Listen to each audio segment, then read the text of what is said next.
This program on investing under regulation crowdfunding is not investment advice. Rising with the crowd, power unbound, change makers lead where hope is found. Superpowers for good, shaping the fate. Investors and dreamers open the gate. Supercross stands loud, proud and true, building tomorrow for me and you. That there are just not enough places for people to live in our country.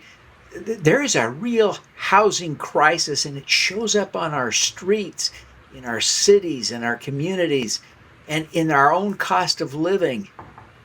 Our guest today has a solution. You don't want to miss this. Stick around, and an opportunity for you to invest in it as well. Now, welcome to the Supercrowd Presents Superpowers for Good. I'm your host, Devin Thorpe, and I do want to invite you to join me for Supercrowd 26, featuring Purpose Built 100 on August 25th through 27th. That event is going to be amazing. We'll be featuring the 100 fastest growing purpose-driven businesses in the country. It really is going to be a spectacular, important annual event. We hope you won't miss it. Please join us. You can register at supercrowd26.com or apply for the ranking at purposebuilt100.com. Check it out. Now, help me welcome our guest today, Skip Holsey. Skip, welcome to the show. We're just thrilled to have you today. Thanks, Devin. Excited to be here. Thanks for having me. You're doing some really seriously cool stuff. You've really integrated a whole process for improving the construction of starter homes that sort of not only begins with the construction but ends in the process of buying one. Walk us through all the cool stuff that you're doing. Give us the quick overview of Lagom Development. Yeah, so a purpose-built solution to the affordability crisis in housing in America.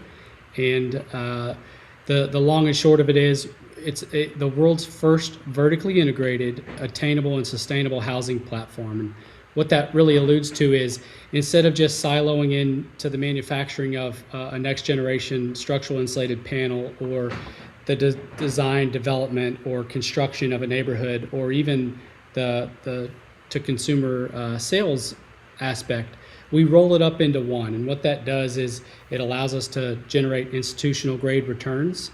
So of course it gets investors on board, but it allows us to scale. And if you look at the scale of the housing crisis in the U.S., the administration just came out this week and said it's not 5 million, it's actually 10 million homes that we need to build. So critically undersupplied the market since 2008, and it's going to take some big swings to really tackle that crisis. So that's the genesis of Lagom. It really is a big problem, but big problems have parallel solutions, right? A solution to a big problem is a big solution, one that scales and creates value for investors. That's an exciting prospect for this, especially where you're doing a WeFunder campaign now. What got you thinking about raising some of the money you need on WeFunder? I think it's directly related to our mission to democratize the accessibility of housing. We believe that homeownership is the cornerstone of the American dream, but also it helps families put down roots and have that stability that comes with owning a home. And it also allows them to build generational wealth. So in that same vein, allowing retail investors to come along for the ride, so to speak, allows that same end goal to be reached as well. It really is an important aspect of building something that helps a lot of ordinary people, to give ordinary people an opportunity to participate, not just the wealthy. There's a real temptation when the only people who benefit from a business are wealthy folk. It's a lot more tempting to sort of exploit the underserved populations you are hoping to help. right? But when they're part of the solution, when they're part of the profit mix, that temptation is moderated, and it really. So I'm thrilled to see you raising on WeFunder for this project. I mean, I just think it's really exciting, and you've got some such cool things. Let's talk a little bit more about the SIPs. I think that's an important part of this because you not only make it easier and more affordable for someone to get into a home, but you're reducing energy costs as well. This is green construction. Tell us about that. Yeah. When I tell people about the premise of Logom, they think that we've either or engineered this or found this solution, but it's been around since the 1930s. Frank Lloyd Wright built with structural panels way back when. Those homes are still standing, beautiful testaments to the longevity of this. But essentially what it is you could think of it as a giant ice cream sandwich. This is a small version, but it's two skins. So this is an oriented strand board, OSB skin, 7/16, and then an EPS foam core. We build 8-foot by 24-foot panels, which allow us to drastically cut down cycle time, on-site labor, waste, and the end result, as you alluded to, is the efficiency gains. So the total cost of ownership is drastically reduced by about 75% because you're downsizing your HVAC, you're mechanically ventilating fresh air with an ERV, an energy recovery ventilator, and that uses about the same electricity as a hairdryer. So instead of booting up your HVAC to recondition air as your home leaks it out and then the inefficiencies there, it's a very tight envelope and you're saving a lot of money. So by our calculations, it's roughly equivalent to an additional mortgage payment every year in utility savings. And it probably varies, by market, right? Where I live, I have the great privilege of paying some of the highest utility rates in the country. I bet it would be 2, maybe 3 mortgage payments on a property. I mean, it's just outrageous what it costs here. But some of my neighbors, we're putting solar on. We're really frugal and careful and environmentally aware, and we're running at about half as much energy use as our neighbors, but they're spending $1,000 on utilities. It's just crazy. So as you think about what you're doing in this regard, it really is just exciting to see. Give us a sense of how you got here. You describe yourself as a 2-year overnight success, but that's fast. But that isn't where you began. You didn't walk out of the womb 2 years ago and said, I'm going to do this. Yeah. Tell us about how you got here. So I started framing houses when I was 15, 25 plus years ago, and really fell in love with building a home. So worked my way through undergrad, getting an economics degree by learning all of the trades that go into building a home. You name it, I did it. And after college, I did a couple of years at a manufactured housing outfit out of Texas. And that planted the seed of industrialized process, allowing you to accomplish economies of scale and really drive down the costs. Fast forward a decade, I did 10 years in brokerage, the thesis being a 50% commission rebate allows first-time homeowners to get on the property ladder. But then COVID happened and valuations shot up overnight, 60% in our market. And then interest rates to cool off the market, almost tripled, right, from 2 to 6%. So that really broke down the calculus of the entry-level starter home, if you will. So I said, I looked around, and I saw that the folks that I had been helping for the last 10 years to buy a home, the teachers and the first responders and the service industry folks, could no longer reach that starter home. So I said, it's up to me. I'm going to go back to school and figure out how to bring back the starter home. So I went to Auburn University to get my master's in real estate development to put this approach into play. So fell in love with the technology of SIPs and really built out the vertically integrated platform. So yeah, it's been 2 years in the making in that regard. But of course, the passion to build homes and serve others has been 25 plus years in the making. That's great. Now, I'm curious about when you're manufacturing and shipping these panels, Are you manufacturing it? Are they leaving the warehouse as one, a stack of rectangles, or are they pieced together, carved, windows cut, ready to assemble on site into a house? Which better characterizes the way they leave the warehouse? So fully engineered, even down to the mechanically routed chases for your MEPs, your plumbing, electrical, HVAC. So again, back to the cycle time, our target is 4 hours from slab to a dried in, meaning impervious to the weather, in 4 hours. So if you look at a historical context, that's typically a 3 to 4 week process, and then you have to insulate it. Ours is already insulated, and we're dried in an afternoon. So That's incredible. I mean, that's just wild to even think about that. How many times have I, in my lifetime, watched the neighbor's house go up from the slab or the foundation, and oh my gosh, every day they come by, and if there's bad weather, you're thinking about all that wood that is building the house now getting soaked. So 4 hours, holy Toledo, that's just amazing. It's just amazing. And what do you do? Is a roof on one of your homes going to be pretty conventionally built with the same sorts of eaves and trusses and all of that, or are you using SIPs on the roof as well? yeah, for our self-performed developments, it'll be all SIPs, so walls and roof, and depending on climate, the floor system as well. Here in the southeast, we'll pour slab on grade more times than not, but in colder climates, you'll see a SIP floor as well sometimes. Your imagination is really the constraint when you're building with SIPs. We can build 5 stories structurally. We can get creative with the roof structure with engineered trusses. But in our scenario, building starter homes, we like to build a 1-story on a slab with a SIP wall and roof system. It just sounds like it's wonderful. If there's any premium to the SIP on the roof, I would imagine that's completely offset by the energy savings and the speed of construction. And it would just go up so much faster, doesn't it?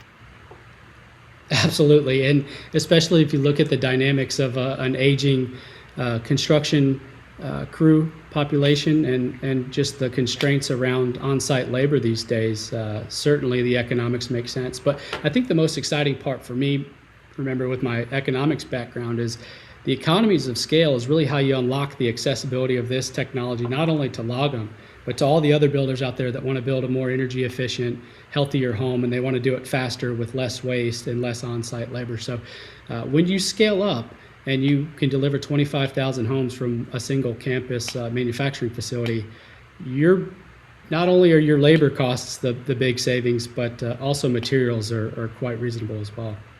Yeah, it's amazing. Well, boy, this is just, I just get so excited thinking about this because this is such a powerful solution. When people talk about affordable housing, oftentimes they're talking about affordable rentals. And the reality is there's a deficiency there. In the short run, that's fine. In the long run, intergenerational wealth is created by that 30-year mortgage that allows you to buy a home and pay it off and sit in retirement in a place that no one can take from you because you own it outright and you pass that on to your heirs. It changes the game. You can't do that with a rental property. So I just get giddy thinking about this. It's just so exciting. And the designs you can create. We're not limited to the box of a mobile home and some of the other architectures that I see. This is really exciting. Brains exploding. Listen, folks, let me just point out, we're going to take a quick break, but folks, got to clear my brain. I'm so excited. Check out this QR code on the screen. Go check it out. Learn how you can invest. Check out the deal terms, see if this makes sense to you, but s4g.biz/logum, that's the URL, s4g.biz/logum. Type that in if you don't like the QR code or scan the QR code. Let's see what we can do here. This is Mind blown. Okay, we'll be back in a minute. We'll be talking to our guest about our guest Skip. My mind is literally blown. We're going to come back to talk to Skip about his superpower. Stick around. The future is built on purpose. Sorry, Skip. Join us for SuperCrowd 26 featuring Purpose Built 100. Hey, 3 days. Skip, I want to caution you. I think you've got something clickable in or near your hands in America. Oh yeah, or Choose tapping. your level. Founders Resist the Circle temptation. $100 gets you premium networking plus this hardcover book. Executive access $50 with premium networking. Or register free to watch all 27 hours live. Register now at supercrowd26.com. If you're building a company driven by purpose and proving it with real revenue growth, this is for you. Purpose Built 100 recognizes the 100 fastest growing purpose-driven companies in America, selected based on documented 5-year revenue growth. Winners are featured in a nationally televised showcase and a hardbound book. Built on purpose. Proven by growth. Apply now at purposebuilt100.com. Welcome back. This is, you saw me. Mind blown. I'm just too excited about this offering. We're having so much fun. But I invite you again, check this out. swrg.biz/logom, LAGOM, or scan this QR code. Let's see what we can do. Check it out. We're going to shift gears now to talk to Skip about his superpower. Stick around. I don't want you to miss 1 minute of this. Skip, this is really something. I mean, discombobulated with joy thinking about this. It is so cool. Wow. What is your superpower? I think the secret sauce behind Logom, one might argue that it's the technology behind the structural insulated panels, but I'm a little biased. I believe it's the team. I think my superpower has always been getting others on board and believing in being able to achieve a shared mission and around a shared purpose. So I'm super grateful for everybody around me that's gotten us thus far and is really going to take us to the summit over the next 4 to 5 years as we build this thing out across the United States. So, you start with our Chief Operations Officer with over 4 decades of manufacturing optimization, ex-Accenture, to our Chief Commercialization Officer with multiple tech exits from Dell to Lenovo and has been our go-to-market guru and helped us identify and build out the funnels and the systems and everything that it takes to scale.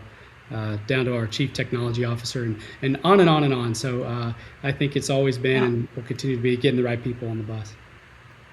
But, you hit on something, and I want to come back to that. I know you want to deflect all the praise to the great team, but you built that team, right? And maybe you didn't do it alone. First follower is almost as important as the leader himself, but let's be clear. You have built that team. You talked about that as a superpower, and I think it is so vitally important to be able to build a team. You talked about being able to convince people to get on board. Now, you've talked a little bit about some of these great people who are on your team. Kudos, congratulations. I'm thrilled to hear that. But I want to hear a story about those conversations. Right? You've got I think about a guy that's been at Accenture and had a career like that, 4 decades, and is going to help you set up the manufacturing at scale. That's vital. You can't get where you're going without someone like that. I want you to think back to the process. Maybe you could just tell us the story of how you got him on board, because that's challenging, my friend. That's challenging. We need to understand, how does this work? How did you develop the skill? I think the old adage in the startup community is burn the boats. You gotta see something that doesn't exist and just fully go all in and believe that you can make something out of nothing. So, you start out small and you're laser focused on a certain part of the problem, but it evolves and it grows, and you start to realize that there are people and resources around you that can really 10x what you thought was possible at the beginning. So being able to sell that narrative and again have the belief wholeheartedly that you can create something that does not yet exist. People want to be a part of that, right? There's a lot of doom and gloom in the news cycle these days, certainly, and people want to be a part of something bigger than themselves and create a world that's better than it was before they contributed. So yeah, being able to put those two things together and get them convinced, and then see, lay the example forward of working hard every day to make that come to life, that's what's exciting, and that's what gets you out of bed in the morning. I love what you're saying. I think that's powerful stuff.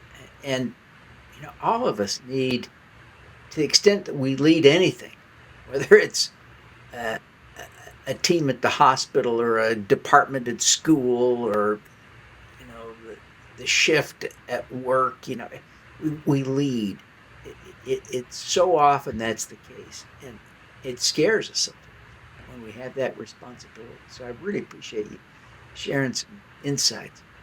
If you were to give me a couple of tips we could share with this community, right, for team building.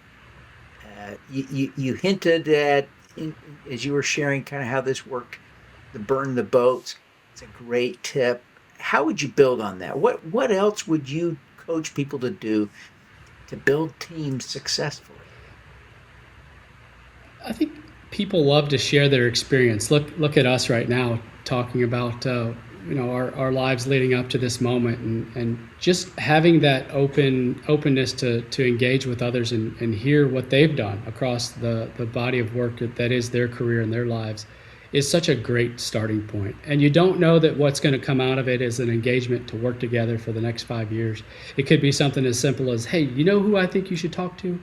It's my neighbor Bill, or it's my buddy Devin, who's hosting a podcast to highlight people that are doing cool stuff. But just having those conversations, I think it takes over 1,000, but just that's how these people find you. And I think the universe will lay down the stepping stone before your foot takes the next step. But it's just getting out there and getting the reps and evangelizing for what you believe can be a better way to do things. And then those people will find you as you go down that path.